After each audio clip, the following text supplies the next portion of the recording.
Hello students, Vikram academy RJ के class 12th के physics के रिवीजन बैच में आपका बहुत बहुत स्वागत है।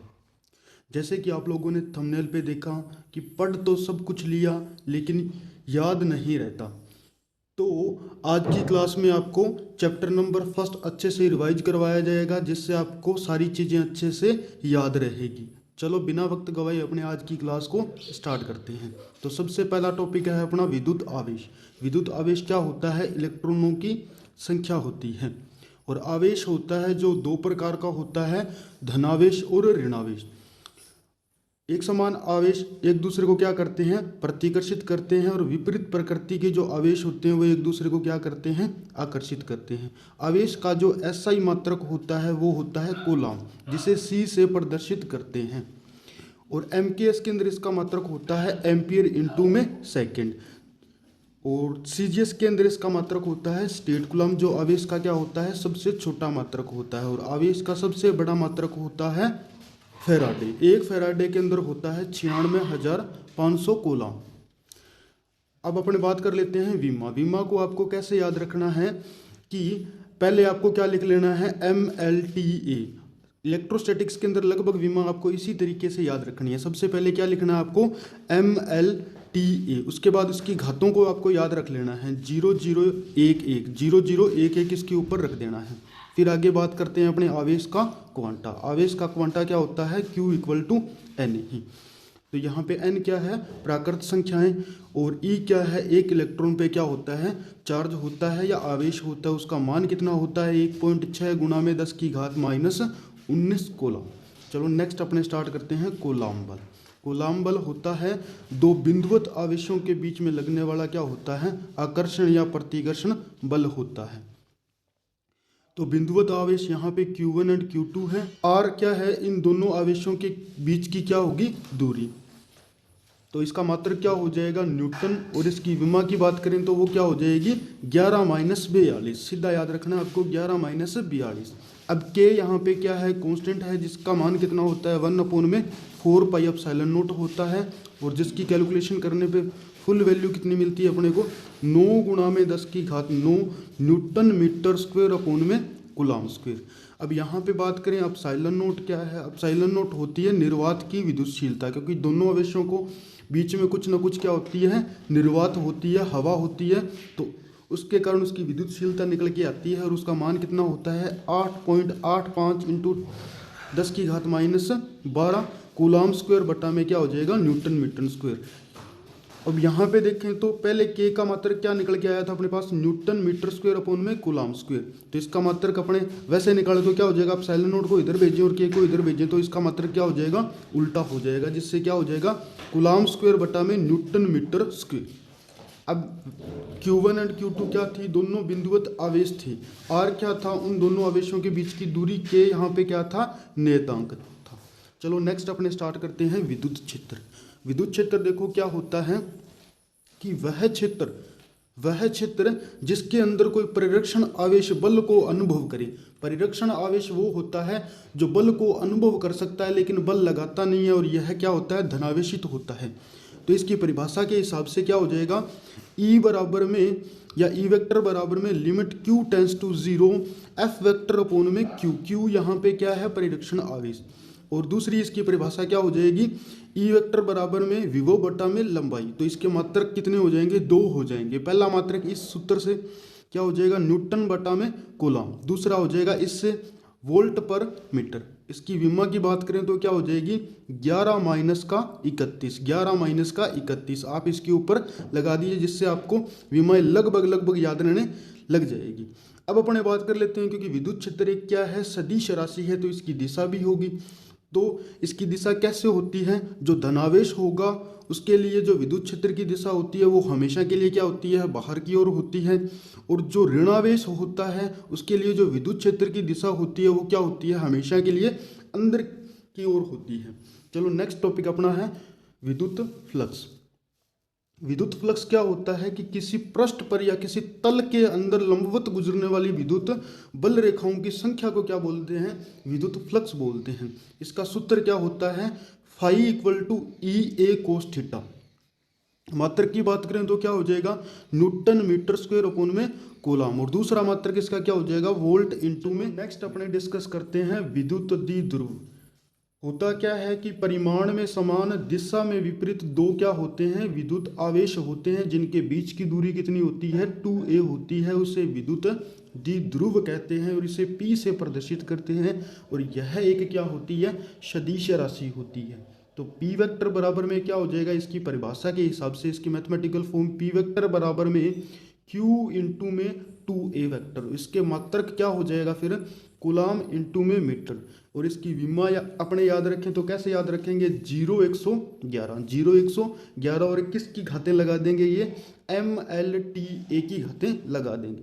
नेक्स्ट चलो डिस्कस करते हैं अपने विद्युत द्विध्रुव आघूर्ण। इसे टो से प्रदर्शित करते हैं। होता क्या है कि अगर एक समान विद्युत क्षेत्र के अंदर द्विध्रुव को रखेंगे तो वह रोटेट होगा, तो जिसके कारण द्विध्रुव आघूर्ण बनेगा। और इसका मान कितना होगा, टो बराबर में PE साइन थीटा। इसका मात्रक कितना हो जाएगा, कूलम इंटू में वोल्ट। चलो नेक्स्ट अपने डिस्कस करते हैं बिंदु आवेश के कारण विद्युत क्षेत्र। माना कि मैंने यहाँ पे क्या रखा, एक आवेश रख दिया, इसके अंदर एक आवेश रखा और इसके कारण विद्युत क्षेत्र कितना निकल के आएगा, एक पॉइंट चार्ज के कारण विद्युत क्षेत्र कितना निकल के आएगा, वो अपने को ज्ञात करना है। तो वो कितनी वैल्यू निकल के आती है, E वेक्टर बराबर में KQ बाई R वेक्टर का स्क्वेयर। और दूसरा अगर यहाँ पे K की वैल्यू रख देंगे तो क्या हो जाएगा, E बराबर में 1/4 pi epsilon not Q upon में क्या हो जाएगा, R स्क्वेयर। यहाँ पे अपनों ने क्या रखा था, एक पॉइंट चार्ज रखा था और यहाँ पे अपने R दूरी पे क्या करनी है, विद्युत क्षेत्र की तीव्रता ज्ञात करनी है। नेक्स्ट अपने डिस्कस करते हैं गाउस का नियम। गाउस का नियम क्या होता है कि किसी बंद पृष्ठ से पारित विद्युत फ्लक्स उस पृष्ठ में उपस्थित कुल आवेश का 1/ε0 गुणा में होता है। और गाउस का नियम लगता है बंद पृष्ठ पर, उसमें जितना भी टोटल आवेश होगा उसका 1/ε0 गुणा क्या होता है, जो उसके अंदर विद्युत फ्लक्स होता है। तो इसके परिभाषा के हिसाब से इसकी मैथमेटिकल फॉर्म क्या बन जाएगी कि फाई बराबर में विद्युत फ्लक्स होता है वो क्या हो जाएगा, सिग्मा Q अपॉन में एप्सिलॉन नॉट। और अपने जानते हैं कि फाई बराबर में क्या होता है, closed integral E vector dot क्या होता है, DS वेक्टर। तो दोनों चीज़ इक्वल कर देंगे तो क्या हो जाएगा, closed integral E vector dot DS vector equal to sigma Q upon में एप्सिलॉन नॉट। अब ये बहुत ही मोस्ट इंपॉर्टेंट टॉपिक है आपके चैप्टर नंबर 1 का, गाउस का जो नियम है। अब इसके बाद कर लेते हैं अनुप्रयोग। इस गाउस का नियम का उपयोग किया कहाँ जाता है, तो इसका उपयोग विद्युत क्षेत्र ज्ञात करने के लिए या फिर फ्लक्स ज्ञात करने के लिए किया जाता है। तो पहला अनुप्रयोग इसका क्या हो जाएगा कि अनंत विस्तार की धनावेशित तार के लिए विद्युत क्षेत्र ज्ञात करना, अनंत लंबाई की धनावेशित तार के लिए विद्युत क्षेत्र ज्ञात करना। दूसरा इसका अनुप्रयोग हो जाएगा अचालक पट्टिका के लिए विद्युत क्षेत्र ज्ञात करना। और तीसरा इसका अनुप्रयोग हो जाएगा खोखले गोले के कारण विद्युत क्षेत्र की तीव्रता ज्ञात करने के लिए। चलो नेक्स्ट अपने स्टार्ट करते हैं इसका अनुप्रयोग, अपने देखते हैं क्या होता है। अनंत लंबाई की धनावेशित तार के कारण विद्युत क्षेत्र की तीव्रता, जैसे कि अपनों ने पीछे देखा है कि एक सिंगल आवेश के कारण विद्युत क्षेत्र बन सकता है, तो इसमें तो तार के ऊपर धनावेशित फैला हुआ है तो उसके कारण भी विद्युत क्षेत्र निकल के आएगा। और ये किस तरीके से निकलेगा, गाउस के नियम के हिसाब से निकलेगा। तो एक अनंत लंबाई की तार है, उसके अराउंड अपने को क्या बनाना पड़ेगा, एक गाउसियन पृष्ठ बनाना पड़ेगा। और वो गाउसियन पृष्ठ किस आकार का होगा, बेलनाकार का होगा। तो इसके कारण विद्युत क्षेत्र की जो तीव्रता है वो कितनी निकल के आती है अपने पास, E बराबर में लैम्डा अपॉन में 2 pi epsilon not R। E बराबर में लैम्डा अपॉन में 2 पाई एप्सिलॉन नॉट R। अगर यहाँ पे 2 का ऊपर गुणा और 2 का नीचे गुणा करते हैं तो ऊपर क्या हो जाएगा 2 लैम्डा, नीचे क्या हो जाएगा 4 पाई एप्सिलॉन नॉट और R। 1/4 पाई एप्सिलॉन नॉट तो K होता है, जिसकी वजह से इसका दूसरा फॉर्मूला क्या हो जाएगा, E बराबर में 2K लैम्डा बटा में R।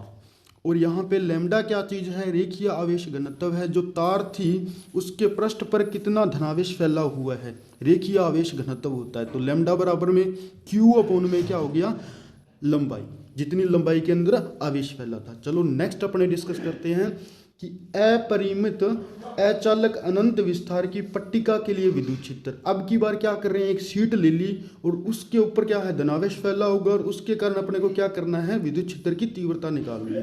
तो उसके लिए जो विद्युत क्षेत्र की तीव्रता कितनी निकल के आएगी, E बराबर में सिग्मा अपॉन में 2 एप्सिलॉन नॉट, सिग्मा अपोन में 2 एप्सिलॉन नॉट। सिग्मा यहाँ पे क्या है, पृष्ठीय आवेश घनत्व, उस शीट के पृष्ठ पे कितना आवेश फैला हुआ था, यानी पृष्ठीय क्षेत्र में कितना आवेश फैला हुआ था। तो सिग्मा बराबर में कितना हो गया, Q अपोन में A। चलो नेक्स्ट अपने डिस्कस करते हैं चालक अथवा खोखले गोले के कारण विद्युत क्षेत्र की जो तीव्रता है। यानी अपने पास क्या है, एक चालक है या फिर खोखला गोला है जिसके ऊपर क्या होगा, धनावेश फैला होगा, उसके कारण अपने को क्या करनी है, विद्युत क्षेत्र की तीव्रता ज्ञात करनी है। माना कि सबसे पहले इसको 3 पार्ट में डिवाइड कर लेते हैं अपने। पहला केस क्या बनता है इसके अंदर कि मान लो कि मेरे को उस गोले के बाहर P पॉइंट पे क्या करनी है, विद्युत क्षेत्र की तीव्रता ज्ञात करनी है। तो जब बिंदु P गोले के बाहर हो तब विद्युत क्षेत्र की तीव्रता कितनी निकल के आती है, तो E बराबर में sigma capital R square upon में क्या हो जाएगा, epsilon not small r square. Small r है बिंदु P की गोले के बाहर तक की दूरी होती है, और r क्या है, यहाँ पे गोले की खुद की त्रिज्या होती है। अब सेकंड केस की बात कर लेते हैं, जब वो बिंदु P गोले के पृष्ठ पर ही हो, यानी कि उसकी सरफेस पे ही हो, तब विद्युत क्षेत्र की तीव्रता कितनी निकल के आएगी, तो जो कैपिटल R है वही क्या हो जाएगा, स्मॉल r हो जाएगा। तो ये दोनों कैंसिल आउट हो जाएंगे, तो इसी हिसाब से इसकी विद्युत क्षेत्र की जो तीव्रता है वो कितनी निकल के आएगी अपने पास है, E बराबर में सिग्मा अपोन में एप्सिलॉन नॉट। अब अपने बात कर लेते हैं थर्ड केस की। थर्ड केस क्या होता है, जब बिंदु P जो था अपनों ने गोले के अंदर ही ले लिया, तो गोले के अंदर ले लिया तो गोले के अंदर तो आवेश क्या होता है, 0 होता है। उस हिसाब से विद्युत क्षेत्र की तीव्रता कितनी निकल के आनी चाहिए, 0। तो यहाँ पे क्या आई अपने पास है कि जब बिंदु P गोले के अंदर हो तो विद्युत क्षेत्र की जो तीव्रता है वो कितनी होती है, 0, क्योंकि यहाँ पे आवेश कितना होता है, 0। नेक्स्ट टॉपिक अपना क्या है, विद्युत द्विध्रुव के अक्ष पर विद्युत क्षेत्र की तीव्रता या विद्युत क्षेत्र कितना निकल के आएगा। क्योंकि विद्युत द्विध्रुव है तो एक धनावेश होगा और एक क्या है, ऋणावेश, तो उसके कारण विद्युत क्षेत्र बनना होगा। और उस द्विध्रुव के अक्ष पर विद्युत क्षेत्र की जो तीव्रता है वो कितनी बनेगी, Ex बराबर में 2kp/r³, 2kp/r³। नेक्स्ट अपने बात करें कि विद्युत द्विध्रुव के निरक्ष पर विद्युत क्षेत्र की तीव्रता कितनी निकल के आएगी। अगर उसके लंबवत बनाने बैठे तो उसके अंदर विद्युत क्षेत्र की जो तीव्रता है वो कितनी निकल के आएगी, तो kp/r³, kp/r³। P यहाँ पे क्या है, विद्युत द्विध्रुव है, और R क्या है, जहाँ पे जितनी दूरी पे अपने विद्युत क्षेत्र की तीव्रता निकालनी है। अब अपने बात करते हैं कि इसके बीच में संबंध क्या होगा कि E अक्ष के बीच में और E निरक्ष के बीच में। तो Ex जो होता है वो क्या होता है, 2 में E निरक्ष होता है, क्योंकि Ex क्या है यहाँ पे डबल है और E निरक्ष क्या है यहाँ पे सिंगल है।